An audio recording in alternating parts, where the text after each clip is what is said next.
in the premiere episodes of REVIT Live.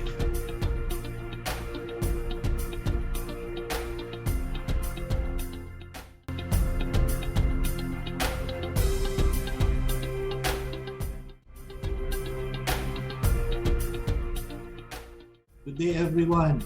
Good evening, good afternoon, wherever you may be in this part of the world. Mga Pilipino arkitekto, I'm sure kilala niyo yung guest natin ngayon. Pag hindi niyo siya kilala, you must have been elsewhere in the last 10 years. No? So please welcome to REVIT Live in our second episode, Architect JP Espino. Hi JP. Hello Aris, good morning dyan sa mga nasa Middle East and good afternoon po sa mga nanonood dito sa Pilipinas. Thank you for having me. Maraming salamat at naisama mo ako sa listahan ng gusto mong makausap for your videos. Oh, the pleasure is mine. No? Was not even expecting na papayag ka ng interview dahil yun naman, the digital architect, di ba? And, you have millions of followers yata sa Facebook. Hindi naman. No? Hindi naman. I wish. Hoping na umabot tayo sa ganon.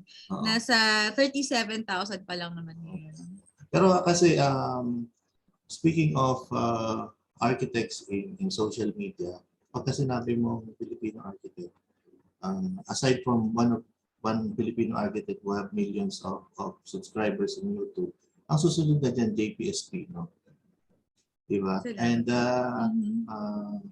most of the architects that I know, we truly like your style of parang you talk to the people, no?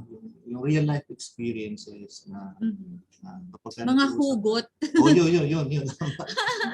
Tama yun, yung mga hugot. Kahit yung mga hapon, binabasa ko yan. I'm sure marami iba binabasa rin. So, salamat JP, and I hope you'll enjoy this short interview. Ang format natin will be asking you a little bit about yourself, and then we'll have a little quick question and answer wherein you'll be answering several questions na 1 or 2 words lang hanggang sagot. Okay. I hope everybody would like this. Okay, let's go to Architect JP. Can you describe your specialization now and how you work? Okay, I've worked in all aspects of architecture, meaning nakapag I started with high-rise, and then commercial, and then I also did some industrial. But now, I'm usually doing a lot of residentials.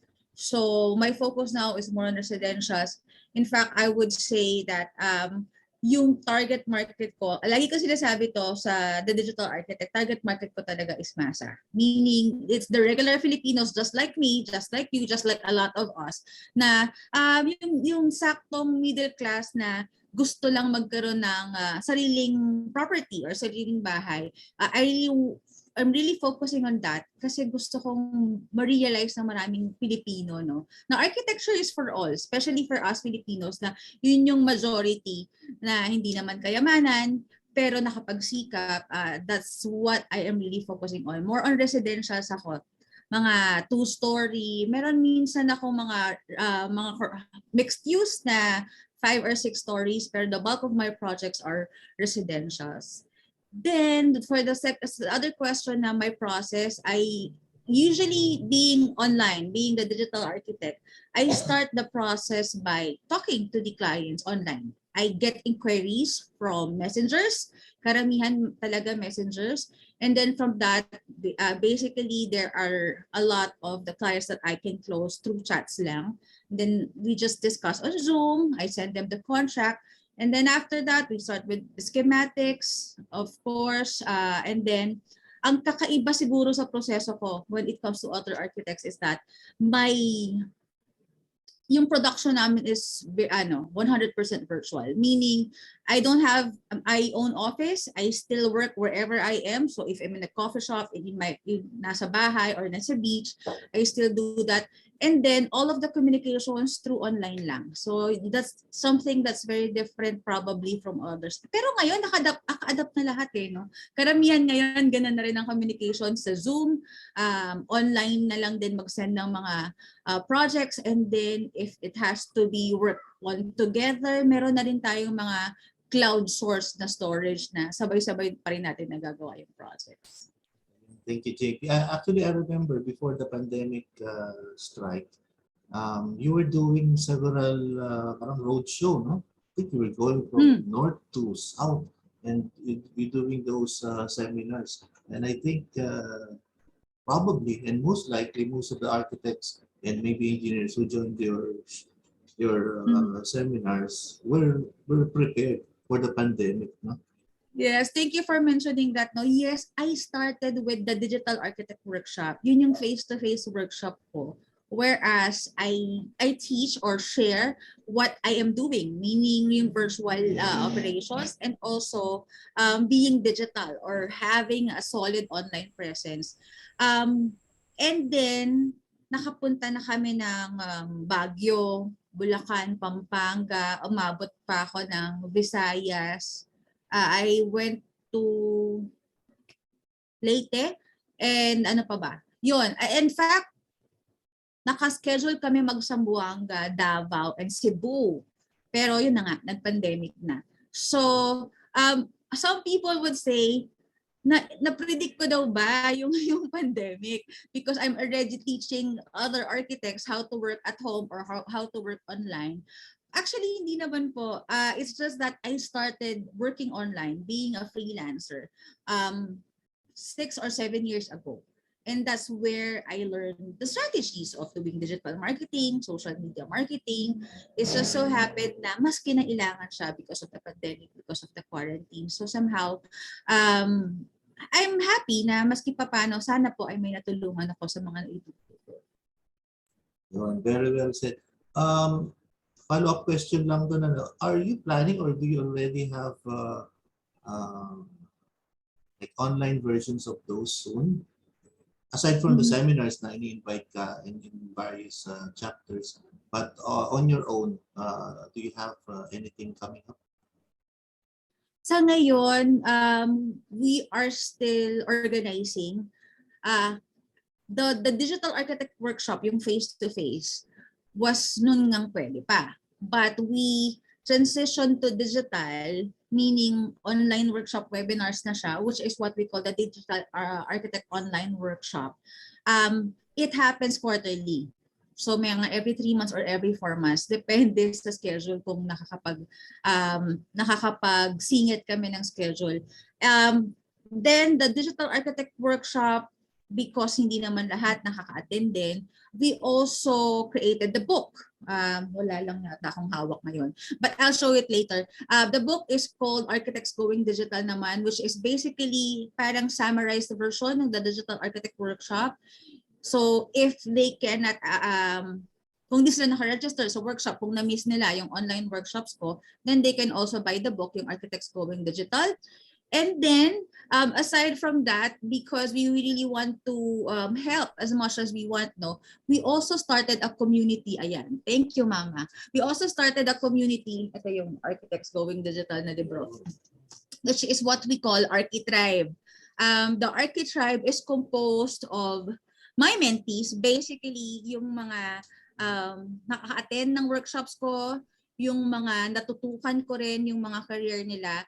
And I am very happy na my mentees like Mex and Diego, probably isa sa naging guest mo rin for this show, is now doing the same. Meaning they have their own workshops, they have their own community or small group that they are helping as well. So nagsanga-sanga na siya, nanganak na siya depending on saan kailangan. So from the face-to-face, dahil nag-quarantine, gumawa kami ng online workshops. From the online workshops, because meron pa rin hindi nakaka-attend or maybe medyo mas mahal kasi yung online workshops ko, then we have the book. And if you really need guidance that is completely free, you can also go to Architribe, which this is sa Facebook group siya. You just have to search sa Facebook Architribe and nasa 7,000 members na kami. Wow. Fantastic. JP, just for the book, I'm a book person kasi bookish ako. Gusto ko marami akong books no? Of course, I'd like to have one copy of that, but is there a way na meron na siyang digital copy? Okay, we've been trying to think, iniisip kasi namin kung gagawa namin ng e-file because alam mo naman medyo madaling makopya kapag e-file na siya. Right. But we are considering putting it on Amazon. Yun. So we might register, inaayos lang namin yung on how to put it on Amazon. It will be an e-book na, pero yun nga, inaalam pa namin yung all the process para mangyari yun. Kasi sa ngayon, ito pa lang ang meron. Although, for those who are like you in the Middle East, meron din namang nakabili na. The problem is, mahal talaga yung shipping. Lalo kung isa-isa lang, no? So, nangyayari, if let's say, if the last time, meron siyang friend na nandito sa Pilipinas pero papunta dyan, sinabay na lang namin. So ang ginagawa ko pag ganun, nagbibigay na ako kahit isa lang yung order, ginagawa ko na 10 or something para if in case merong bumili within the area, nandoon na. Pero sa ngayon, yun pa lang yung choices. Hopefully, we can finish yung processing sa Amazon kasi that will be the only option for me now. Is it available in major bookstores? Hindi po, hindi pa namin siya ipinasok sa national or other major bookstores kasi parang mas gusto namin mas madali yung processing diretso sa amin na lang. Okay. So for now, they can still buy it from my page, the Digital Architect. So you just have to send in a message. Meron na doon na automatic response. And then if they type in book, it will also direct them where to order it. Okay. Baka napagod na kita doon sa medyo mahabang mga tanong na yan. No?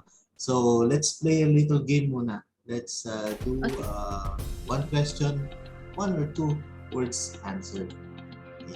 Okay. Quick questions. PC or laptop? Laptop ako kasi I always move around. So, although I have a PC, pero hindi ko na siya ginagamit. But because of my lifestyle, na gusto ko talagang palabas-labas, I'm a digital nomad, mas nag-work sa akin yung laptop. Windows or Apple? Windows. Kasi mga programs natin, mas friendly siya sa Windows di ba? Mas mahirap i-upgrade kapag Apple. Unique ito to JP, your number of work hours in a week. Number of work hours in a week, probably 10 hours lang ako total or less. Kasi nagto 2 hours lang ako in a day or less Including na dyan yung mga ganito, interviews. But of course, there are days naman that we do have deadlines. And if that happens, hindi mo na nararamdaman yung pagtakbo ng oras. So I could work even up to 18 hours, 20 hours in a day na tuloy-tuloy. Minsan, if you are in the zone and nandoon na talaga yung creative juices mo, you really don't want to move away from your work, yun, nagtutuloy-tuloy. But regularly, mahaba na sa akin ng 2 hours a day. I wish, and we wish that we would be like you. Next one. I know that you are doing production work, but I'll still ask you, do you outsource them? Yes, definitely. Actually, I do have a team. If we also offer that. So kung meron mga ibang architects that doesn't want to hire right away kasi medyo malaking commitment to have an employee, di ba? So I suggest for them to get outsourcing, meaning per project lang and then per minsan may per sheet pa rin, pero what we do is we like to quote on a whole project na. So, bahala kami kung gaano kabilis, kung gaano kabagal. Pero of course, mas mabilis, mas maganda. Pero bulk namin siya kinuko. So yes, we do outsourcing and we even offer outsourcing. That is part of what I've been sharing to everybody of being in a virtual operations. And we find it more effective. More effective because number one, mas mabilis yung mga production mo because you are already dealing with people who knows what they're doing. There's no training na, hindi mo na sila kailangang i-train, hindi mo na kailangang bayaran yung mga additional expenses like at least in the Philippines, PhilHealth, SSS, ganon. They have to work as a partner, not as employee. And of course, if you are working together as partners, mas maganda yung pagtutulungan nyo because you are helping each other, di ba? Hindi ka lang gagawa na inutos kasi ng boss ko to, gagawin ko to. Pero if you are working as partners at walang boss, walang empleyado, they're working with each other, mangyayari is bibilisan mo yung gawa mo, gagalingan mo yung gawa mo kasi parehas kayong aangat if you work together na parehas na maganda yung performance nyo. So that's why I really always promote outsourcing. And not just outsourcing, but working in a partnership rather than employer-employee. Now, 2 more questions. Your favorite international na signature architect? International na architect, sa luma, I think of Le Corbusier pa rin. I like his progress in a sense na he started na hindi pa na sure anong gusto niyang gawing style, hindi pa na sure, we have, sabi nga nila late bloomer ang architects because it really takes so much time before you come up with your own style, before you can up your own maturity, and it resonates dun sa design mo. And I like his story na tumagal yung process niya. Pero at the end of it, hanggang ngayon, 'di ba? Kilalang kilala yung mga gawa niya. So I like his mga pieces and mismo yung story niya.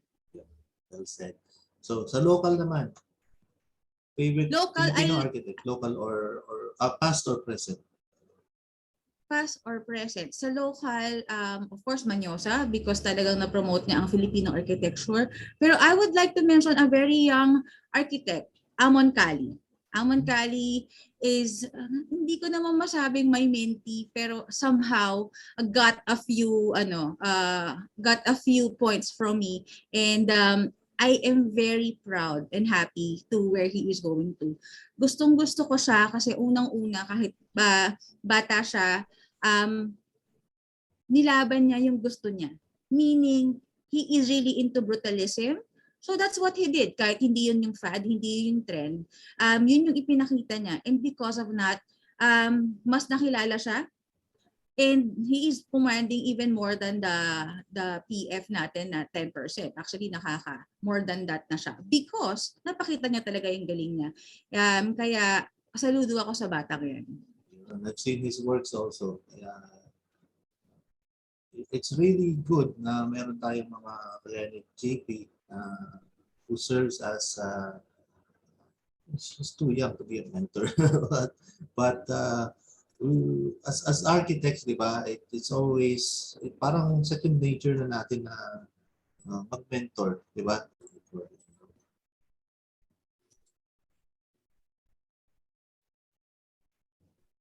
Yeah, thank you, Architect JP, for answering those quick questions.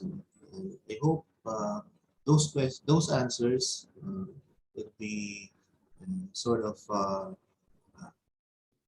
will be a sort of good reference for other architects as well, even aspiring architects. Now, dun tayo sa main question. I hope that you can share a few minutes of your thoughts on this. The question is, if you can design and build a structure to serve the public, what would it be and where would you like it built? Probably, I do it in a typhoon-stricken area. Actually, I'm interested. I've been watching yung Warka Water. I've been watching that on YouTube. And it is something very easy for us Filipinos to do kasi it's made of bamboo usually and just a simple membrane.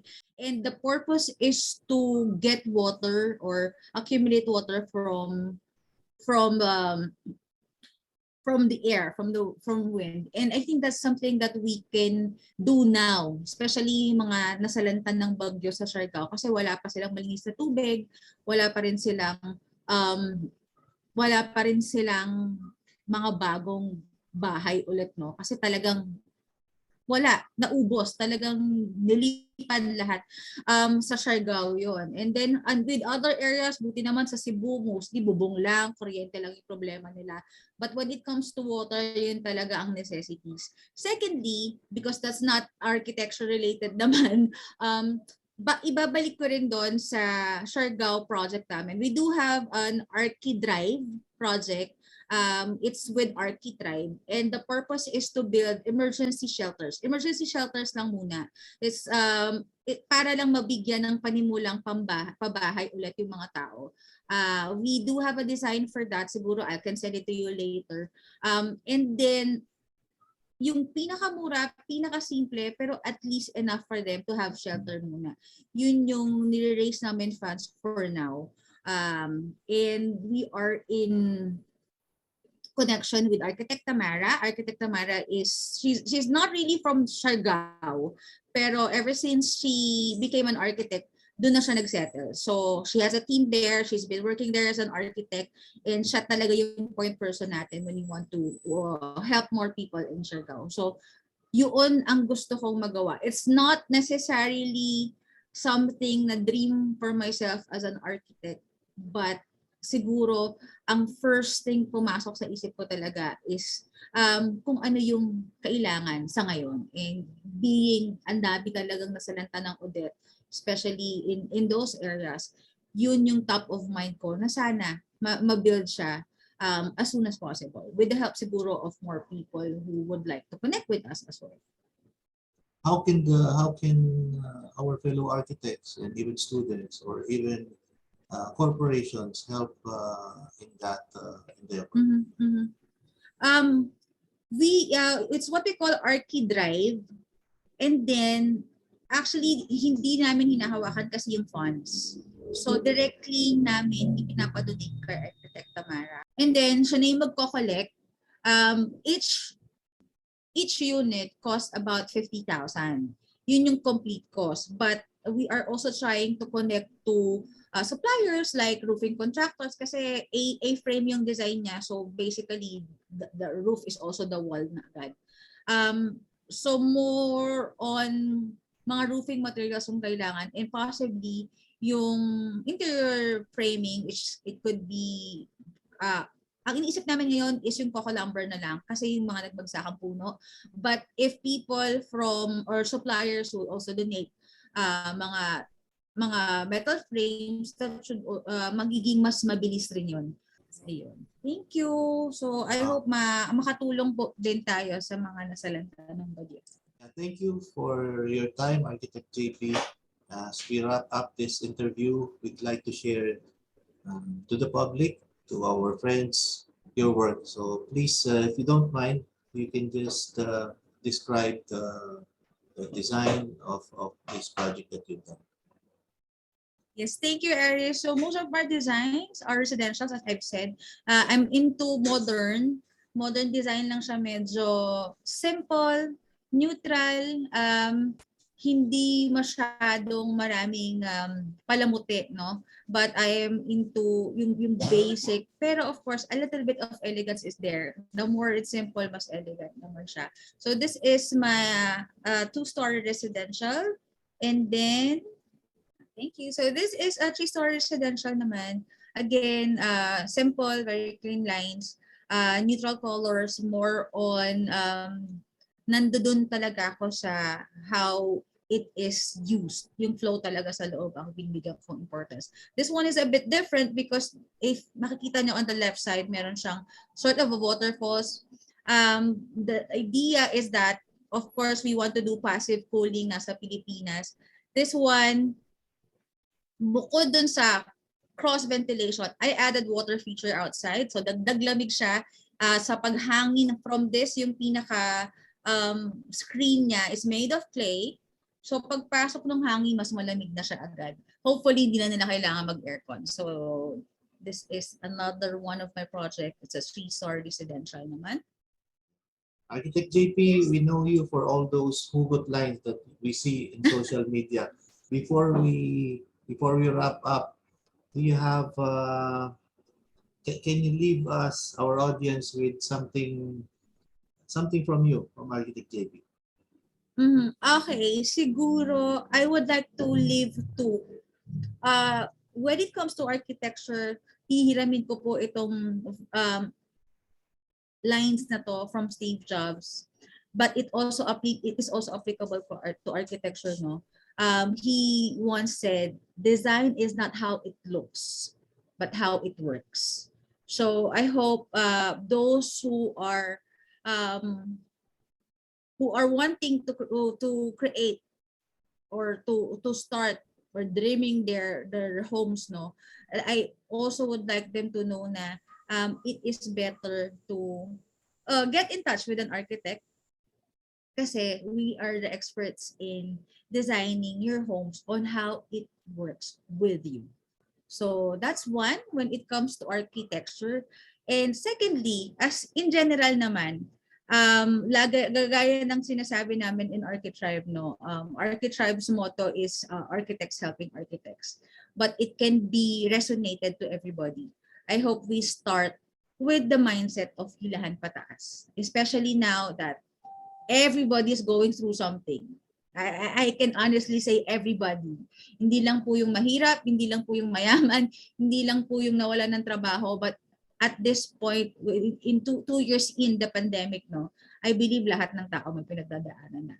So, we will be able to help much more people at pati na rin sarili natin if we have that mindset na sana magtulong-tulungan tayo at maghilahan tayo pataas. Thank you again, Aris.